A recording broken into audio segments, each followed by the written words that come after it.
एक हीलर के लिए सबसे बड़ा कॉम्प्लीमेंट तब होता है जब कोई उससे आकर कहे कि आपकी थेरेपी की वजह से मेरी सालों पुरानी समस्या जादू की तरह हल हो गई है। आज मैं इसी जादुई थेरेपी, जिसको हिप्नोथेरेपी कहते हैं, उसके बारे में आपको डिटेल से समझाऊंगी कि ये थेरेपी क्या होती है, कैसे होती है, इससे जुड़े हुए कुछ मिथ्स हैं उनको भी क्लियर करूंगी, बताऊंगी कि इसमें कोई रिस्क होता है या नहीं होता है, और क्या ये सिर्फ एक अंधविश्वास है, कोई जादू टोना है, या वास्तव में इसका कोई साइंटिफिक एस्पेक्ट है। उस सब के बारे में मैं आपको क्लैरिटी दूंगी। हेलो एवरीवन, मेरा नाम डॉक्टर कशिका जान है और मैं साइकोलॉजिस्ट के साथ साथ एक सर्टिफाइड क्लिनिकल हिप्नोथेरेपिस्ट हूँ और पिछले 5 सालों से लोगों को हील कर कर उनके जीवन को खुशियों से भर रही हूँ। तो चलिए शुरू करते हैं। देखिए, हिप्नोसिस क्या है? ये एक तरीके की साइकोथेरेपी है। अब ये साइकोथेरेपी क्या होती है? साइकोथेरेपी ऐसी थेरेपी होती है जिसमें बातचीत कर कर आप दूसरे के कॉग्निटिव लेवल को इम्प्रूव करते हैं, उसे क्लैरिटी देते हैं, उसे कॉन्फिडेंस देते हैं और उसे आगे बढ़ने में मदद करते हैं। तो कुछ कॉमन साइकोथेरेपीज़, जैसे मोस्ट पॉपुलर थेरेपी है CBT, कॉग्निटिव बिहेवियर थेरेपी, इसके बारे में आप जानते हैं। बस ये जो साइकोथेरेपी है, हिप्नोथेरेपी जिसे हम कहते हैं, ये वर्बल ट्रीटमेंट तो होता है लेकिन ये कॉन्शियस लेवल पर नहीं, ये एक सबकॉन्शियस डीप रिलैक्सेशन स्टेट में होता है। मैं आपको समझाऊंगी कैसे होता है। इसमें सॉल्यूशन ओरिएंटेड स्पेसिफिक कमांड दी जाती है एक डीप रिलैक्स स्टेट में, यानी कि पहले किसी इंसान की बॉडी माइंड को डीपली रिलैक्स किया जाता है और फिर उसके इश्यूज से रिलेटेड स्पेसिफिक कमांड्स उसको दी जाती हैं। और क्या होता है हिप्नोथेरेपी में, ये एक कॉम्बिनेशन पर वर्क करती है जिसमें इमेजेस होती हैं, जिसमें वर्ड्स होते हैं और फीलिंग्स होती हैं। बिकॉज हमारा सबकॉन्शियस माइंड उसी चीज़ को ही रजिस्टर करता है, परमानेंट करता है, जिसमें शब्द, तस्वीर और एहसास जुड़े हुए होते हैं। तो आगे समझते हैं हिप्नोथेरेपी क्या होती है। इसमें बॉडी एंड माइंड एकदम से आपका रिलैक्स्ड हो जाता है, इन्हांस हो जाती हैं आपकी सेंसरी कैपेसिटीज़, यानी कि जो सेंसेस हैं, हमारी जो 5 सेंसेस हैं, इन सब की जो कैपेसिटी, जो अवेयरनेस है, ये इन्हांस हो जाती है और वो फोकस्ड हो जाती हैं एक पर्टिकुलर चीज़ पर। साइकोलॉजिकल और फिजियोलॉजिकल चेंजेस आते हैं हमारे अंदर और हमारी जो कॉन्शियसनेस होती है वो फोकस्ड हो जाती है। होता क्या है कि हमारी कॉन्शियसनेस डाइवर्टेड होती है, हमारी 5 सेंसेस लगातार एनवायरनमेंट से इन्फॉर्मेशन ले रही होती हैं। अब उसमें क्या होता है, जब इन्फॉर्मेशन हमारे अंदर जा रही होती है तो हमारी अटेंशन बड़ी डाइवर्टेड होती है। तो हम अगर ऐसे ही कॉन्शियसली अपने आप को कुछ समझाना चाहते हैं लेकिन हमारे दिमाग में बहुत सारी और भी चीज़ें चल रही होती हैं, तो उस डाइवर्टेड अटेंशन की वजह से हम किसी एक पर्टिकुलर मेमोरी पर, किसी पर्टिकुलर फियर पर या किसी भी चीज़ पर जिसको हम रिजॉल्व करना चाह रहे हैं उस पर उतना फोकस नहीं कर पाते हैं, हम उसे सॉल्व नहीं कर पाते, अंदर अंदर कॉन्फ्लिक्ट चलता रहता है। तो हिप्नोथेरेपी में हमारी सारी अटेंशन फोकस्ड होती है एक पर्टिकुलर इशू पर, इसलिए हम उसे फोकस कर कर आसानी से रिजॉल्व कर पाते हैं। हिप्नोथेरेपी में ये इमोशनली जो है आपको हील करती है, यानी कि हिप्नोथेरेपी जो है वो एक हीलिंग प्रोसेस है। अब इमोशनली आपको हील करती है, आपके किसी भी कॉन्फ्लिक्ट को रिजॉल्व कर सकती है, आपके अंदर से कोई भी फोबिया है, फियर है, उसे रिमूव कर सकती है, आपके पास्ट को हील कर सकती है, आपको मूव ऑन करने में हेल्प कर सकती है, आपको हेल्प करती है अपने स्ट्रेस, एंगर को, वेट को, पेन को, सबको मैनेज करने में। यहीं पर मैं एक एग्जांपल देना चाहूँगी। मेरे पास 22 साल की एक लड़की आई जिसके फादर की कोविड की वजह से डेथ हो गई थी और उसको इतना शॉक लगा कि वो रोई नहीं। जब 5-6 दिन हो गए, वो बिल्कुल ऐसे जैसे मानो एक बुत बैठ गया हो, उस तरह से बैठ गई। तो घर वालों को बहुत चिंता हुई, उन्होंने डॉक्टर्स को दिखाया, सब लोगों ने अपने अपने अलग ओपिनियन दिए बट वो कहीं कन्विंस नहीं हो पाए। तो फिर वो मेरे पास आए। तो जब मैंने उस बच्चे से बात की और उससे पूरी हिस्ट्री ली तो समझ में आया कि वो अपने फादर की डेथ की वजह से बहुत ज़्यादा शॉक में है, क्योंकि वो उनसे इमोशनली बहुत ज़्यादा अटैच थी। तो मैंने उनको सजेस्ट किया कि भाई इसको एक बार रुलाना बहुत ज़्यादा ज़रूरी है, इसके अंदर जितना इमोशनल पेन है उसे रिलीज़ करना ज़रूरी है और हिप्नोसिस इसमें बहुत काम करेगा। वो कन्विंस हुए और उस थेरेपी में वो बच्ची बहुत ज़्यादा तड़प तड़प के रोई। उसके अंदर जितना भी पेन था और एक्सेप्टेंस नहीं आ रही थी अपने फादर की डेथ की, तो वो पेन भी रिलीज़ हो गया और उसको एक्सेप्टेंस भी आ गई। इसी तरह से मेरे पास नॉर्मली वेट लॉस के भी बहुत लोग आते हैं जो चाहते तो हैं वेट लॉस करना, लेकिन वो किसी वजह से अपने आप को मोटिवेटेड नहीं रख पाते हैं। तो वो अपनी मेंटल स्टेट बनाने के लिए आते हैं कि हमारे को अंदर से ही एक इनर मोटिवेशन आ जाए। तो आपको हिप्नोथेरेपी ऐसे इश्यूज़ में भी बहुत हेल्प करती है। हिप्नोथेरेपी आपको फिजिकली भी हील कर सकती है। अगर आपको फिजिकल लेवल पर कोई पेन है, जैसे अगर आप किसी ऐसे ट्रीटमेंट पर है, आपको कैंसर का ट्रीटमेंट चल रहा है और आपको उस फिजिकल पेन भी बहुत महसूस होता है, तो ऐसे लोग भी ट्रीटमेंट के लिए आते हैं, जिससे वो उस पेन को रिलीज़ करते हैं, अपने सबकॉन्शियस माइंड की पावर्स को बढ़ाते हैं। इसी तरह से कोई भी एडिक्शन हो, बैड हैबिट हो, उससे आप हिप्नोथेरेपी की सहायता से बाहर आ सकते हैं। मेरे पास पॉर्न एडिक्शन को लेकर, स्मोकिंग, अल्कोहल के एडिक्शंस को लेकर लोग आते हैं और फिर उस हिप्नोथेरेपी से उनका एडिक्शन को छुड़ा दिया जाता है। इसी तरह से हिप्नोथेरेपी आपको हेल्प करती है किसी भी तरीके की मेंटल स्टेट क्रिएट करने में। अगर आप और कॉन्फिडेंट होना चाहते हैं, आप स्ट्रांग होना चाहते हैं, अपने गोल पर फोकस करना चाहते हैं, तो कोई भी मेंटल स्टेट बनाने के लिए भी हिप्नोथेरेपी बहुत हेल्प करती है। इसी तरह से कोई भी अगर आपको भूली बिसरी याद है, आपको नहीं समझ में आ रहा आप अपनी लाइफ में क्यों परेशान हैं, तो उस मेमोरी तक ले जाने का भी काम हिप्नोथेरेपी करती है। कैसे करती है, मैं भी आपको इसका पूरा प्रोसेस एक्सप्लेन करूंगी। आगे बढ़ते हैं। अब देखिए, समझते हैं इसको। ये आप देख रहे हैं हमारी 5 सेंसेस। हम बचपन से ही किताबों में पढ़ते हैं कि हमारी 5 इंद्रियां होती हैं। हम आँखों से देखते हैं, कानों से सुनते हैं, स्मेल करते हैं, टेस्ट करते हैं, टच करते हैं। एक्चुअल में ये जो 5 सेंसेस होती हैं, ये 5 गेट हैं जिससे कोई भी बात इन्फॉर्मेशन अंदर आ जाती है।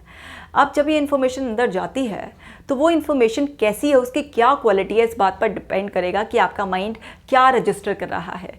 जब हम माइंडफुल होते हैं, हम अपनी मर्ज़ी से कोई चीज़ देख रहे होते हैं, सुन रहे होते हैं, एक्सपीरियंस कर रहे होते हैं, तो फिर वो राइट इन्फॉर्मेशन जाती है बिकॉज हम वो चाहते हैं। लेकिन कई बार हमारी कॉन्शियसनेस एब्सेंट होती है और हमारे अंदर वो सारी इन्फॉर्मेशन चली जाती है जो आगे चलकर हमें परेशान भी कर सकती है, या कई बार हमारी अवेयरनेस के बिना कोई अच्छी इन्फॉर्मेशन चली गई तो वो हमें हेल्प भी कर सकती है। बट ये इन्फॉर्मेशन की क्वालिटी पर डिपेंड करेगा। तो मोटे तौर पर हम 3 तरीके से सीखते हैं। हम ऑब्जर्वेशन से सीखते हैं, एक्सपीरियंस से सीखते हैं और सुनकर सीखते हैं।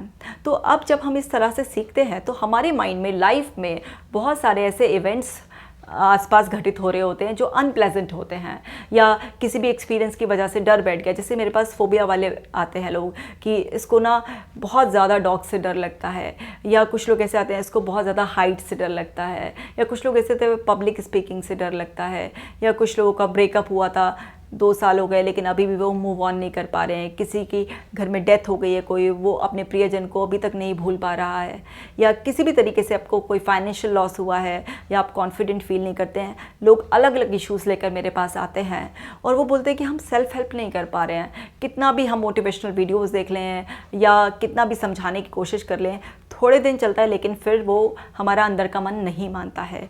तो कुछ ना कुछ अंदर ऐसी इन्फॉर्मेशन पड़ी हुई है जिसके बेसिस पर आपका माइंड बार बार आपको वो सजेस्ट कर रहा है। बिकॉज इस तरह से हमारी जो लर्निंग होती है, हमारा माइंड उन सारे एक्सपीरियंसेस को स्टोर करता है, सारे रेफरेंसेस जो हमें एनवायरनमेंट से मिल रहे होते हैं उनको अंदर कलेक्ट कर लेता है और माइंड अपनी एनालिसिस निकालना शुरू कर देता है। अब आगे डिटेल में समझते हैं कि हिप्नोथेरेपी कौन से लेवल पर काम करती है। तो समझिए, इस सर्कल को आप अपने माइंड से रेफ़र कीजिए कि ये सर्कल आपका माइंड है।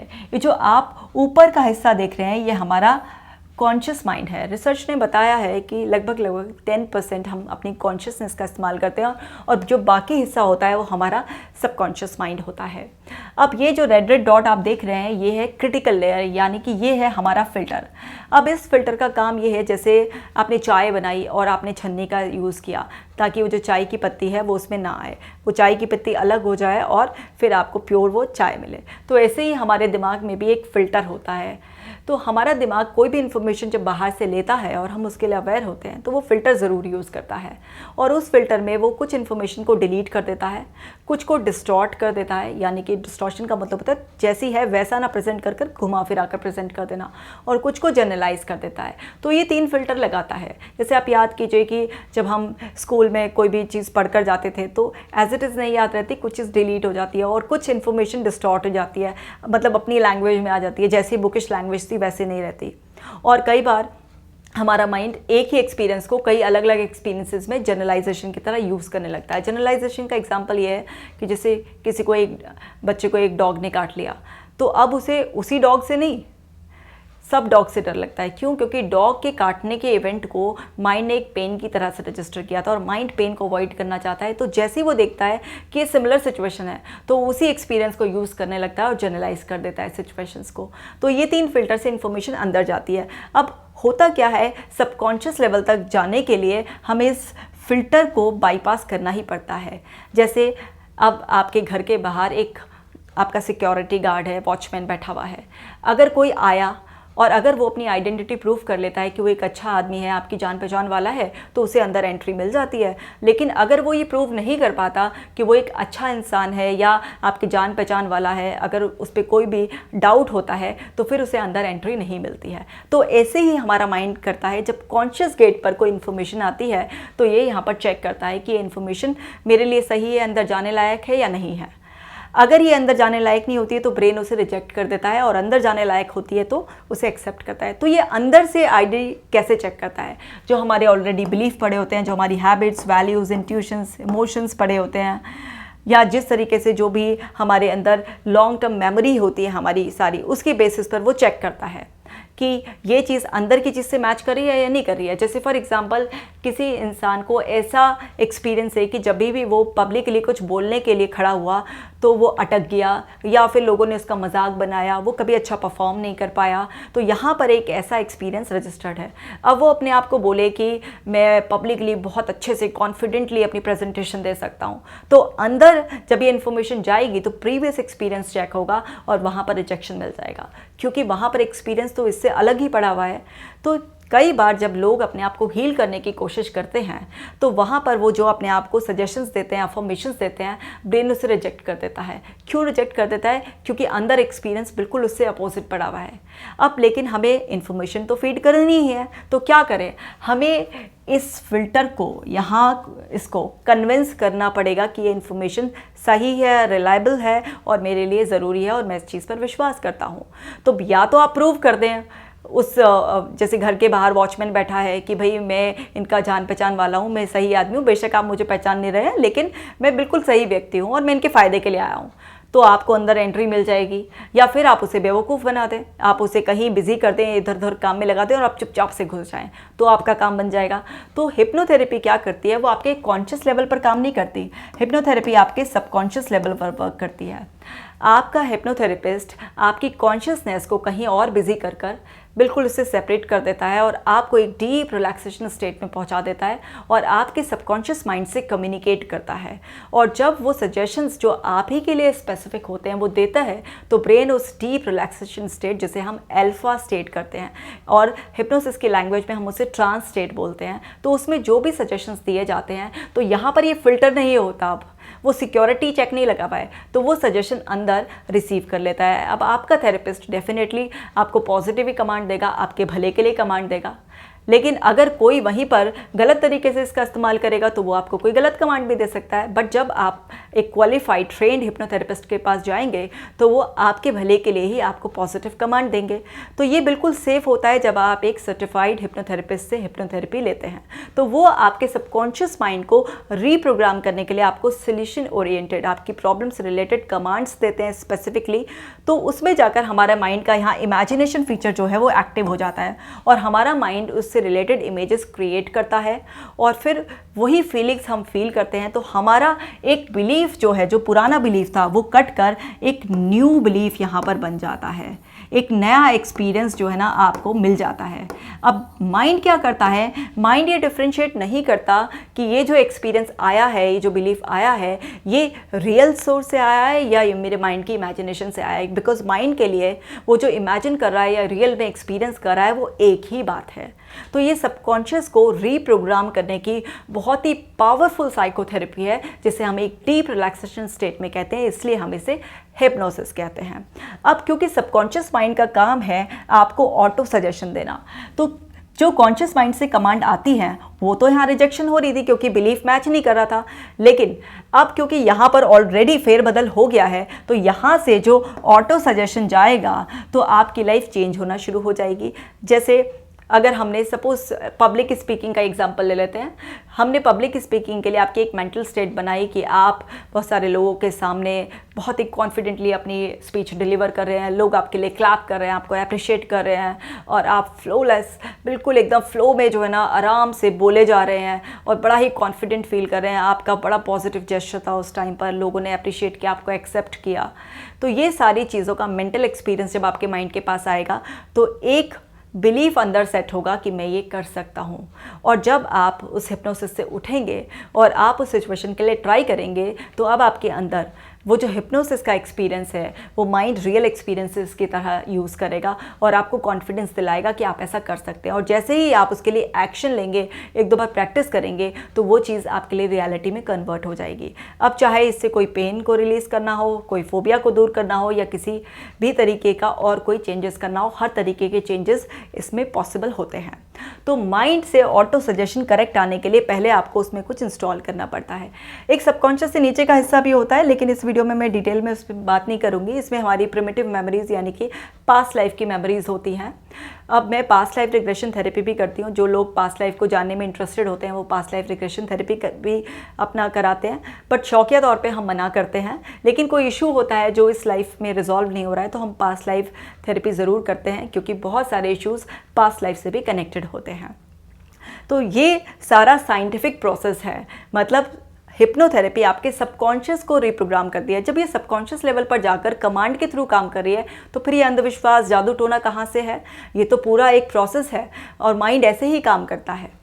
अब आगे समझते हैं और क्या होता है। हिप्नोथेरेपी में लोगों का ये सवाल होता है कि मैम ठीक है, आपने समझा दिया कि सबकॉन्शियस लेवल पर जाकर काम करती है, आपका बिलीफ रिप्लेस कर देती है, आपके अंदर एक नया बिलीफ आपको अलग ऑटो सजेशन देता है, लेकिन फीलिंग कैसे आती है? हिप्नोथेरेपी में अलग अलग लोग एक्सपीरियंस करते हैं। कुछ लोगों को बड़ा प्लेजेंट, बड़ा रिलैक्स लगता है, कुछ लोगों को ऐसा लगता है मेडिटेशन कर आ गए हैं, बड़ा ही पावरफुल फील करते हैं। कुछ लोग वहीं पर इसे ऐसे बोलते हैं बड़ा काम था, ऐसा लगता है ड्रिफ्ट, एक डीप रिलैक्सेशन ओशन में मैं डूबता ही जा रहा हूँ, ऐसा फील हो रहा था। इसी तरह से रिस्क की बात कर लेते हैं। क्या इसमें कोई रिस्क है? देखो, हिप्नोथेरेपी में किसी तरीके का कोई रिस्क नहीं है, ये 100% सेफ है। जो भी इंसान कमांड फॉलो करने की स्टेट में है उस पर हिप्नोथेरेपी हो सकती है, चाहे वो 3 साल का बच्चा हो या फिर वो 70-80 साल का कोई इंसान हो। लेकिन अगर कुछ लोग मेंटली चैलेंज्ड होते हैं, जो अटेंशन ही नहीं पे कर सकते या जो कमांड नहीं फॉलो कर सकते, सिर्फ हिप्नोथेरेपी उनके लिए नहीं है। जैसे कोई इंसान उस टाइम साइकोसिस में है, किसी को स्किज़ोफ्रेनिया है जिसमें इंसान रियलिटी से डिस्कनेक्टेड होता है, इस तरीके की कुछ स्टेट्स होती हैं जिसमें हिप्नोथेरेपी हम करते ही नहीं है, क्योंकि वो पर्सन हमारी कमांड फॉलो नहीं करेगा। लेकिन रिस्क कुछ नहीं है, नुकसान कुछ नहीं होता, फ़ायदा ही हो सकता है। इसी तरह से कोई मेडिकेशन नहीं दिया जाता, कोई एक्सटर्नल एनर्जी आपके अंदर नहीं डाली जाती। आपका थेरेपिस्ट भी बिल्कुल आप ही की तरह आम इंसान होता है, बस वो इस स्किल में ट्रेंड होता है। इसी तरह से ये किसी भी मेडिकल ट्रीटमेंट का सब्स्टिट्यूट नहीं है। आप ये सोचें कि पेन मैनेजमेंट हो रहा है तो अगर मेरी हड्डी टूट गई है तो मैं प्लास्टर ना चढ़वाऊँ, और हिप्नोसिस से आपकी उस पेन को बियर करने की कैपेसिटी बढ़ जाएगी, आपको उस पेन से रिलीफ मिल जाएगा। लेकिन अगर किसी ऐसी क्रॉनिक इलनेस के लिए आपका मेडिकेशन चल रहा है, चाहे वो फिजिकल या मेंटल है, तो आपको मेडिकेशन तो लेना है, इससे आपकी हीलिंग फास्ट हो जाएगी। इसी तरह से ये सप्लीमेंट्री मोडालिटी है जिसमें एक इंसान की खुद की माइंड पावर यूज़ की जाती है। यानी कि मैं अपने माइंड की पावर आपको नहीं दूंगी, आप ही के माइंड की पावर मैं आपसे इस्तेमाल कराऊंगी। जैसे हनुमान जी थे, वो उनके अंदर सारी शक्तियाँ थी लेकिन वो भूल बैठे थे, तो जामवन जी ने क्या किया था, उन्हीं की शक्तियाँ उन्हें याद दिलाई थी और फिर वो उस समुद्र को पार कर गए थे। तो इसी तरह से आपका थेरेपिस्ट आप ही के अंदर की सारी पावर्स को आपको रीगेन करने में हेल्प करता है। आगे समझते हैं मिथ्स जो इससे जुड़े हुए होते हैं कि ये हमारे कॉग्निटिव लेवल को ख़राब कर देगी, दिमाग को कमज़ोर कर देगी, नसों को कमज़ोर कर देगी। ऐसा हिप्नोथेरेपी में कुछ भी नहीं होता है, ये प्योर एक मिथ है। हिप्नोथेरेपी आपके कॉग्निटिव लेवल को कभी ख़राब नहीं करती है, बल्कि आपने के कॉग्निटिव लेवल को बेटर करती है। इसी के साथ साथ एक मिथ है कि मैं अपना कंट्रोल खो दूंगा, मेरा थेरेपिस्ट तो मुझे कंट्रोल कर लेगा, पता नहीं मेरे दिमाग में क्या डाल देगा। ऐसा कुछ भी नहीं होता है क्लिनिकल हिप्नोथेरेपी में। आप अपने कंट्रोल में रहते हैं और ये सब कुछ आपकी मर्ज़ी से होता है और आप थेरेपी के बाद आपको पता रहता है कि आपके साथ क्या हुआ है।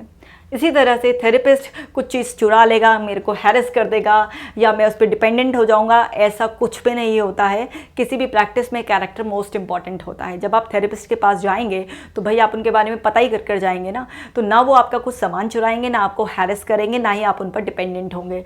इसी तरह से फॉल्स मेमोरी क्रिएट हो जाएंगी, ऐसा कुछ भी नहीं होता है। मैंने आपको बताया कि जो पर्सन आपकी कमांड फॉलो करने के स्टेट में नहीं है उसको ही वो हिप्नोसिस एक्सपीरियंस ही नहीं होगी, लेकिन जो कमांड फॉलो करने की स्टेट में है और कर रहा है तो फॉल्स मेमोरी नहीं, उसको रियल मेमोरीज ही उसके सबकॉन्शियस से आएंगी। इसी तरह से कोई भी एक मिथ है कि जो कमज़ोर लोग हैं ना वही हिप्नोटाइज हो जाते हैं। मैं तो बहुत स्ट्रॉन्ग माइंडेड हूँ, मेरे को कोई हिप्नोटाइज नहीं कर सकता। तो देखिए, आपकी बिना मर्जी के आपको कोई हिप्नोटाइज नहीं कर सकता, ना मैं कर सकती ना कोई और कर सकता। लेकिन अगर आप हिप्नोटाइज होने की इच्छा से आएंगे, आप अपने आप को हील करना चाहते हैं, आप अपना पैसा खर्च करेंगे तो आप आसानी से हिप्नोटाइज हो जाएंगे। लेकिन अगर आप रिजिड हो जाएंगे कि मैं तो आज इस थेरेपिस्ट को चेक करूँगा कि ये थेरेपिस्ट मुझे हिप्नोटाइज कर सकती है नहीं कर सकती है, तो सॉरी आप मत आइएगा, क्योंकि आपको हिप्नोटाइज कोई भी ज़बरदस्ती नहीं कर सकता। इसी तरह से इसका क्या प्रोसेस होता है, देखिए, सबसे पहले आपका हिप्नोथेरेपिस्ट आपके साथ रैपो बिल्डिंग करता है। आप डायरेक्ट थेरेपी के लिए नहीं आते हैं, पहले आप अपना इशू बताने के लिए एक सेशन बुक करते हैं और फिर उसमें आपके और आपके थेरेपिस्ट के बीच में डिस्कशन होता है, आपकी पूरी हिस्ट्री ली जाती है और आपकी ज़रूरत के हिसाब से ही आपको हिप्नोथेरेपी सजेस्ट की जाती है। तो एक अच्छा बॉन्ड आप और आपका थेरेपिस्ट शेयर कर रहा होता है। फिर क्या होता है, आपको गाइडेड प्रोसेस जिसको इंडक्शन कहते हैं वो कंडक्ट किया जाता है एक बिल्कुल सेफ़ एनवायरनमेंट में, जहाँ पर आप अपने माइंड की प्राइवेसी में आराम से रिलैक्स मोड में उस प्रोसेस को फॉलो कर सकते हैं। आपका थेरेपिस्ट आपको कुछ गाइड करता है जिससे आपकी कॉन्शियसनेस को हाईजैक करके अलग कर लिया जाता है और आप एक deep relaxation alpha state of mind जिसे ट्रांस कहते हैं उसमें पहुंच जाते हैं।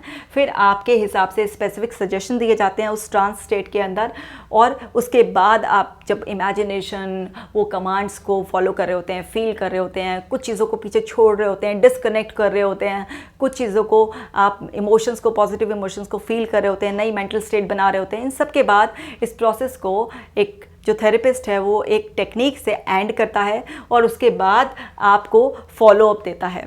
अब फॉलोअप के बाद क्या मतलब, फॉलोअप के लिए क्या होता है कि जब आपकी थेरेपी ख़त्म हो गई है तो उसके बाद आपको एक सजेशन दिया जाता है, आपको बताया जाता है कि आपको कैसे सेल्फ हिप्नोसिस डेली प्रैक्टिस करना है और वो जो सजेशन आपके अंदर डाला गया है उस सजेशन को फिक्स करने में मदद करनी है।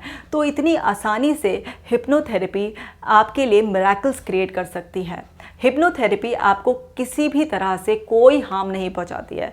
हिप्नोथेरेपी 100% सेफ़ है और हिप्नोथेरेपी वाकई ही मैजिकली वर्क करती है क्योंकि ये आपके सबकॉन्शियस लेवल को रीप्रोग्राम कर देती है। कई बार ऐसा लगता है कि क्या ये चेंजेस परमानेंट है।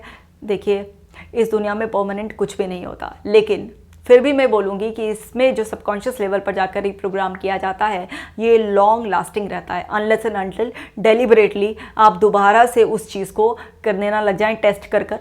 मान लीजिए किसी ने अपना एडिक्शन छोड़ा है कि अब तो मैं टेस्ट करूँगा कि हिप्नोथेरेपी जो है ना ख़राब होती है नहीं होती है। भाई अगर आप जानबूझ के उसको बार बार करेंगे तो डेफिनेटली आपको दोबारा भी आदत लग सकती है, लेकिन अगर आपने जो चीज़ छोड़ दी है तो आपका सबकॉन्शियस आपको उस चीज़ के लिए इच्छा नहीं जगाएगा, आप उस चीज़ से बिल्कुल हट जाएंगे। आप भरी महफिल में भी खड़े होंगे और सबके हाथ में ग्लास भी होंगे, तब भी आप सेल्फ कंट्रोल में रहेंगे कि बस नहीं पीनी है तो नहीं पीनी है। लेकिन अगर आप टेस्ट करने के लिए कि हिप्नोथेरेपी देखता हूँ कि बेकार होती है नहीं होती है, ऐसे करेंगे तो ऐसे तो आपकी कॉन्शियसनेस कंट्रोल कर ही लेगी, कुछ भी हो जाएगा। बट वैसे हिप्नोथेरेपी 100% काम करती है।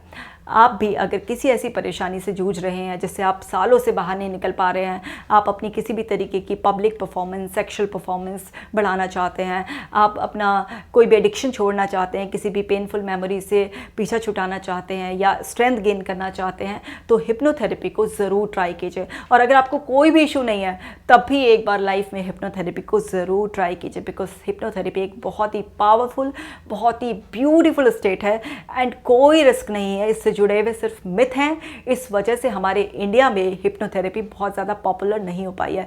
लेकिन पिछले 5 सालों से मैं गिन भी नहीं सकती कि कितने लोगों की मैं मदद कर चुकी हूँ और वो एक बहुत ही अच्छी, हैप्पी, हेल्दी लाइफ जी रहे हैं। अगर आप अपना हिप्नोथेरेपी सेशन मेरे साथ भी बुक करना चाहते हैं तो आप मेरी वेबसाइट विज़िट कर सकते हैं www.drkashikajain.com, या आप किसी से भी थेरेपी ले सकते हैं। ऐसे ही खुश रहना है आपको, हेल्दी रहना है। और हाँ, आपको कमेंट कर ज़रूर बताना है कि हिप्नोथेरेपी से रिलेटेड आपके मिथ्स दूर हुए नहीं हुए, या अभी भी माइंड में कोई रिस्क या जादू टोना जैसी कोई बात चल रही है। आपको ये वीडियो कैसा लगा, और आप जिस भी टॉपिक पर नेक्स्ट वीडियो चाहते हैं तो आप उसे ज़रूर पोस्ट कीजिए। मैं आपकी ज़रूरत के हिसाब से ज़रूर वीडियोज़ बनाऊँगी। ऐसे ही कनेक्ट रहिए, स्टे कनेक्टेड।